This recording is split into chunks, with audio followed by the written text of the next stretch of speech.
आशा करते हैं कि आप लोग भी अच्छे होंगे। और इस कोरोना काल में हम लोग ऑनलाइन और ऑफलाइन के माध्यम से अपने विद्यार्थियों को बोर्ड परीक्षा की बेहतर तैयारी के लिए तत्पर हैं। आप सभी को इसके पहले भी वीडियो बनाकर ट्रेनिंग को दिया गया था।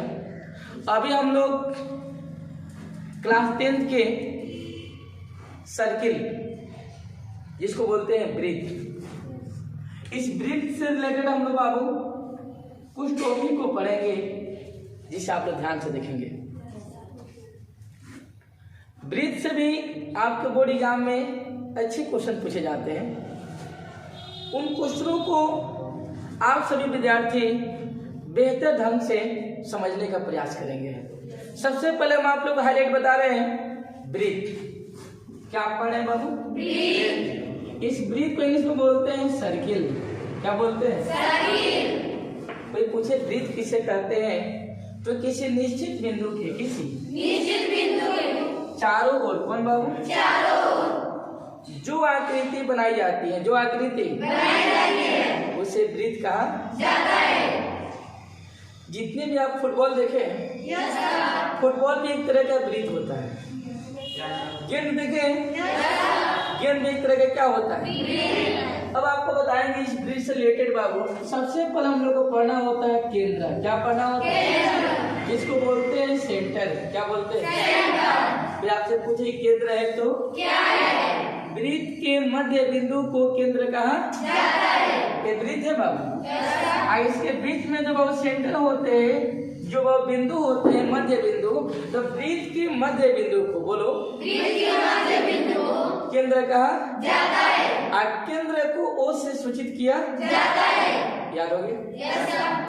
दूसरा आप लोग को पढ़ना होता है परिधि। क्या पढ़ना होता है? परिधि। जिसको बोलते हैं सर्कुम। क्या बोलते हैं? सर्कुम। कोई पूछे परिधि है तो क्या है, तो बोलिएगा कि वृत्त के केंद्र के, बोलो वृत्त के केंद्र को चारों ओर के क्षेत्र को, चारों ओर के क्षेत्र को परिधि कहा जाता है। अब परिधि को बाबू सी से, किससे बाबू? सी से सूचित किया जाता है।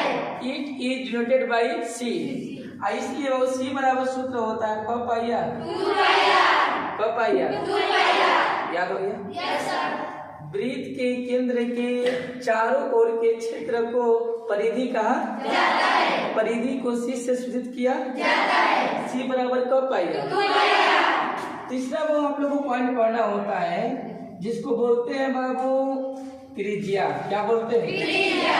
त्रिज्या को बोलते हैं इंग्लिश में रेडियस। क्या बोलते हैं? रेडियस। ये आपसे पूछे वो कि रेडियस किससे कहते हैं?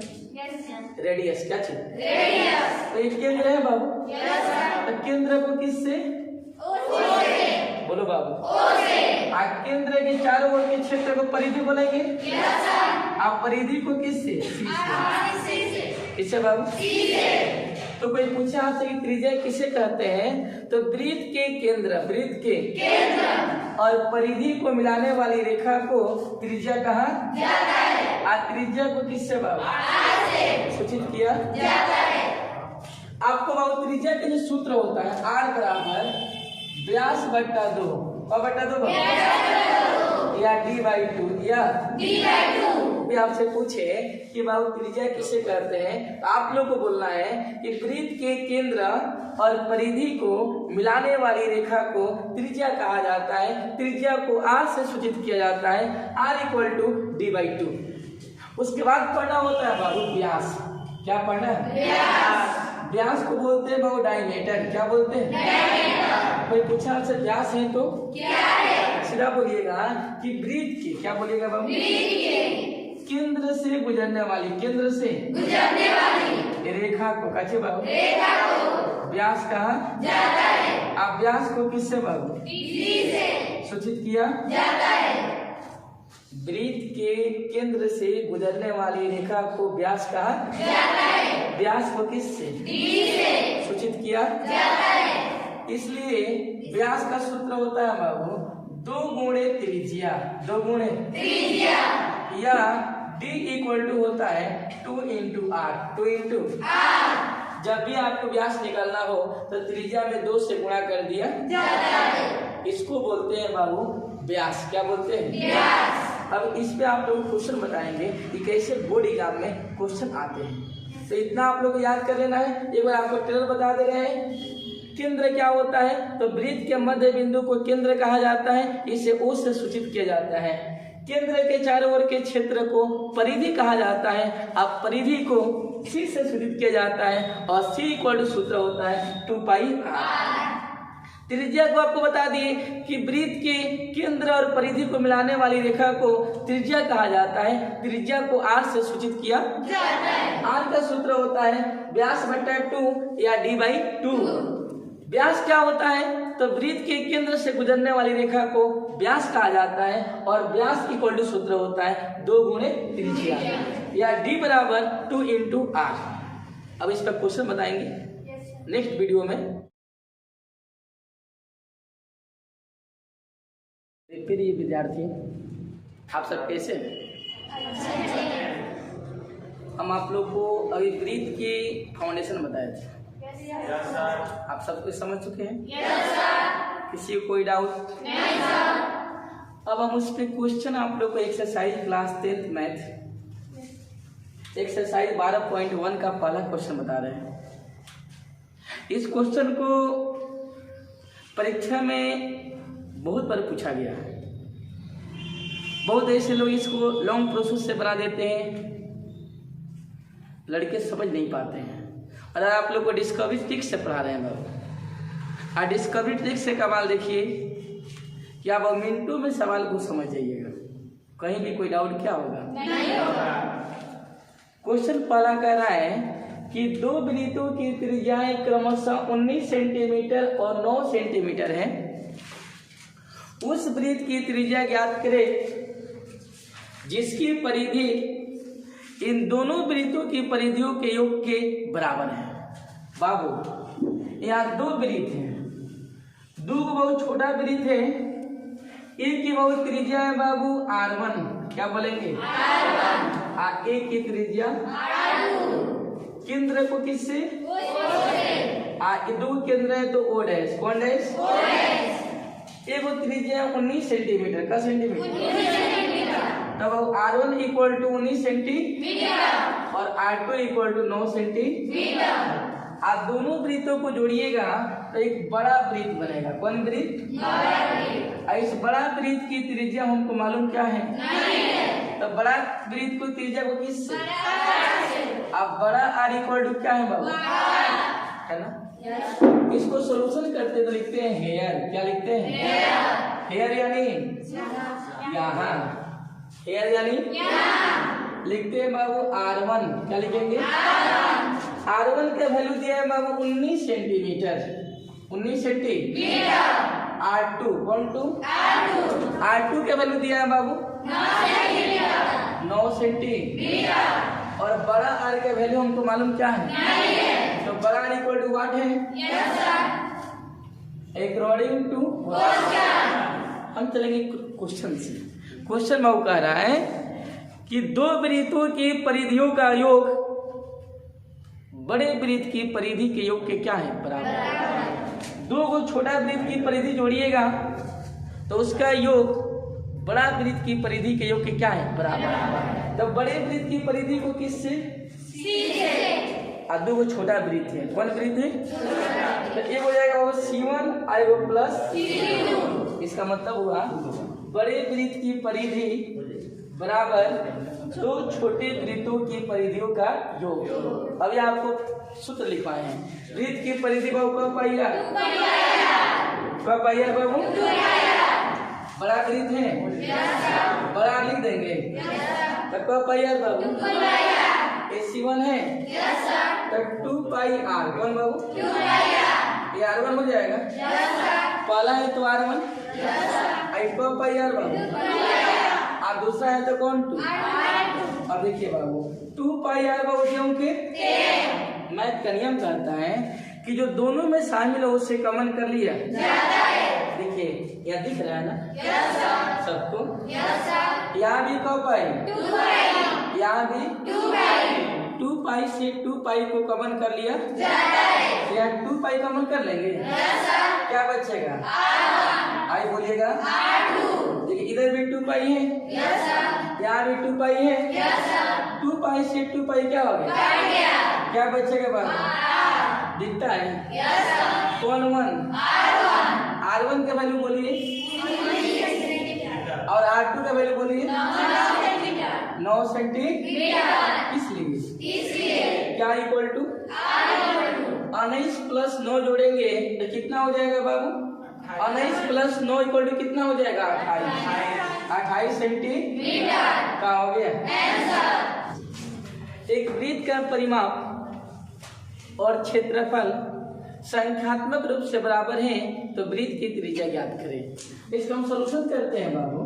और आपको पता है कि दे दिया कि वृत्त का परिमाप क्या लिखते हैं बाबू? वृत्त का परिमाप और वृत्त के क्षेत्रफल के संख्यात्मक रूप से बराबर है। यानी कि वृत्त का परिमाप इक्वल टू वृत्त का क्षेत्रफल। हम आप लोग को पिछले वीडियो में आपको सिखाए थे, सूत्र भी लिखवाए थे कि वृत्त का परिमाप का सूत्र क्या होता है।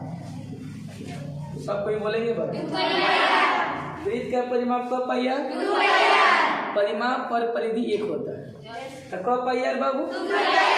अब वृत्त का क्षेत्रफल होता है पाइयर। यहाँ भी पाई है, यहाँ भी पाई है और पाई से पाई क्या हो गया? और 2r बचेगा। आई इक्वल टू कौन स्क्वायर? बोलो बाबू। यहाँ पर 2r है बाबू, इसको r गुणे r लिख सकते हैं। एक r से एक r क्या हो गया? इसलिए क्या इक्वल टू 2 मात्रा। कौन बाबू? 2 मात्रा। क्या हो गया बाबू? तो ऐसे आप लोग सवालों को चुटकी में पढ़ने के लिए आप डिस्कवरी कोचिंग सेंटर के ऑनलाइन क्लास में ज्वाइन करें। हर एक सवाल को आप लोग को हवा मिठाई से समझा दिया जाएगा, हर एक क्वेश्चन आप लोग याद हो जाएंगे। क्वेश्चन है बोर्ड पे आपके स्क्रीन दिख रहा होगा। एक वृत्त की परिधि बोला जाए 220 मीटर है। 220 मीटर है तो इसकी त्रिज्या क्या करे बाबू? तो आप सबको पता है कि बाबू, लेकिन चूंकि भी नो बोलो बाबू, भी नो हम जानते हैं कि परिधि आप जानते हैं ना? वृत्त की परिधि बोलो बाबू। 220 दिया है ना? 220 सेंटीमीटर। आप परिधि का सूत्र बोलिएगा। कब पाइयार बाबू? बराबर कस 220 सेंटीमीटर बाबू 2 जाऊं के बाबू पाई है बोला जाए पाई के मान बाबू आगुण का बराबर 220। जो कटने वाला रहता है कटा देते हैं, नहीं कटने वाला होता है मैथ में छोड़ देते हैं। 2 में 22 से गुणा करेंगे कितना है? 44। अब बट्टा बोलिएगा आगुण है बराबर कस 220। एक गुणा में उधर जाएगा तो क्या इक्वल टू बाबू? चेंज कर देंगे ना। जब भी चेंज करते तो गुण कर देते ऊपर, मोड़ी कर देते तो बोले कस 20 तो इसका बाद नीचे वाला ऊपर, ऊपर वाला नीचे 7/44 हो जाएगा। जो कटने वाला रहता है उससे कटा दिया जाता है। देखिए बाबू यहाँ से कटा दिया जाए बाबू तो यहाँ पर आप बताइए कि 22 है। क्या है बाबू? 22। क्या है बाबू? यहाँ पर क्या है? 44। 44 के पारा अगर हम 5 बार पढ़ेंगे तो कट जाएगा। बोलो बाबू 44 में कैसे गुणा करें? तो बाबू कितना आ जाएगा बाबू? 7 बच्चे 35। इसलिए बाबू क्या इक्वल टू 7 बच्चे 35 सेंटीमीटर। आंसर हो गया। जो क्वेश्चन पढ़ाया जा रहा है समझ में आ रहा है? कोई डाउट? फिर हम नए क्वेश्चन की तरफ चल रहे हैं। ठीक है। एक वृत्त का क्षेत्रफल, एक वृत्त का क्षेत्रफल 616 सेंटीमीटर स्क्वायर है तो वृत्त की परिधि क्या करें? ऐसे सवाल हमेशा पूछे जाते हैं एग्जाम में। ठीक है।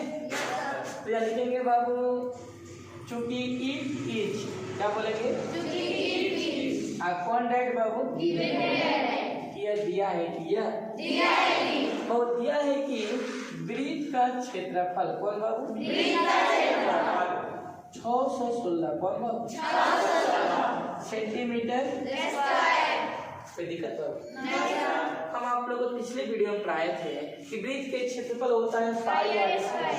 क्या होता है? पाई आर स्क्वायर। 616 हो जाएगा। पाई के मान बोला जाएगा 22/7 इक्वल स्क्वायर 616 जो के साइड बदलते हैं तो चिन्ह बदल जाता है। गुणा वाला भाग में भाग वाला हो जाएगा बाबू आर स्क्वायर। कौन बाबू? 616 गुणे 7 बटा कितना बाबू? कट जाएगा। कट जाएगा। कितना मत कटेगा बाबू? देखिए 22 दूनी कितना बाबू? 44।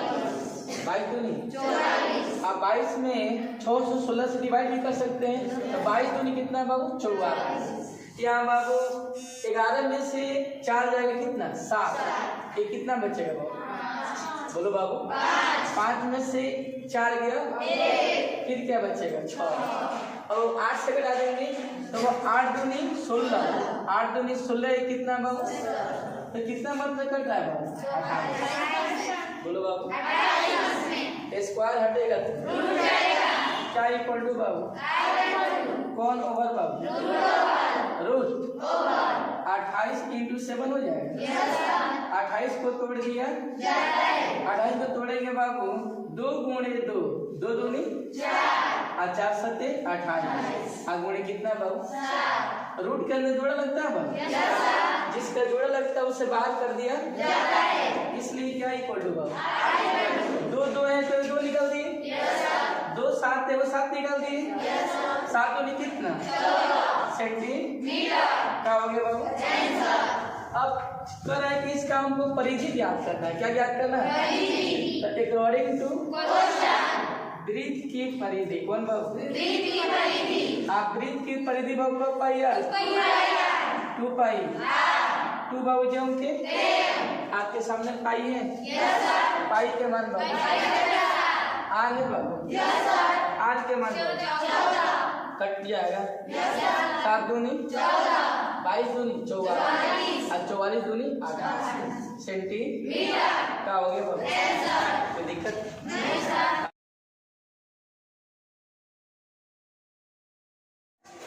अब हम लोग नेक्स्ट क्वेश्चन पर ध्यान देंगे। डिस्कवरी कोचिंग सेंटर के ऑनलाइन क्लास के क्वेश्चन नंबर 9 पर हम लोग ध्यान देंगे। आप सभी को इसके डिस्क्रिप्शन में सभी प्रश्नों का लिंक दे दिया जाएगा। आप लाइन से एक एक वीडियो ध्यानपूर्वक देखकर पढ़ेंगे तो पूरी वृत्त के क्वेश्चन आप आसानी से तैयारी कर सकते हैं। बोर्ड एग्जाम में कोई भी दिक्कत नहीं होगा। ऐसे आप लोग को सभी तरह के क्वेश्चन की तैयारी करा दी जाएगी। आज आपको बता दूं कि डिस्कवरी कोचिंग सेंटर पिछले 12 वर्षों से पचरुखी प्रखंड में सिवान जिला में एक अलग पहचान बनाया हुआ है। पूरे सिवान जिला में सबसे अधिक रिजल्ट देने वाला coaching centre discovery coaching centre है। यहाँ के एक नहीं 17-18 ऐसे विद्यार्थी हैं जो मैथ में 100 में 100 नंबर लाते हैं। तो यहाँ की पढ़ाई की क्वालिटी एक अलग होती है। आप बेहतर तरीका से ऑनलाइन वालों नए जुड़े हुए हैं, इससे आप लोग भी सभी विद्यार्थी बोर्ड परीक्षा की तैयारी करने वाले लाभ ले सकते हैं। हम आपको उज्जवल भविष्य की कामना करते हैं। यहाँ दिया है कि 2 वृत्तों की परिधियां 2:3 में है तो इनके त्रिज्याओं का अनुपात क्या होगा? देखिए पहले वृत्त की परिधि यहाँ पर अनुपात है, अनुपात यानी बट्टा होता है। तो पहले वृत्त की परिधि बट्टा दूसरे वृत्त की परिधि बराबर 2/3। हम आपको परिधि का सूत्र पढ़ाए हैं 2 पाई आर। कब पाई आर? पहला है तो R1 और दूसरा है तो R2। 1/3 2 से 2 क्या होगा? पाई से पाई ये R1 बटा कौन 2 R2 तो 2/3 है ना। इसलिए R1 अनुपात कौन 2 R2 2:3 क्या हो गया? तो आप सभी विद्यार्थी को इसमें कोई डाउट नहीं सर? सभी विद्यार्थी ऑनलाइन पढ़ने के लिए अपने YouTube से डिस्कवरी कोचिंग सेंटर या DPS पचरुखी आप सर्च करके आप मैथ के और सभी विषय के सभी प्रश्नों को बेहतर तरीके से आप सॉल्यूशन कर सकते हैं। धन्यवाद।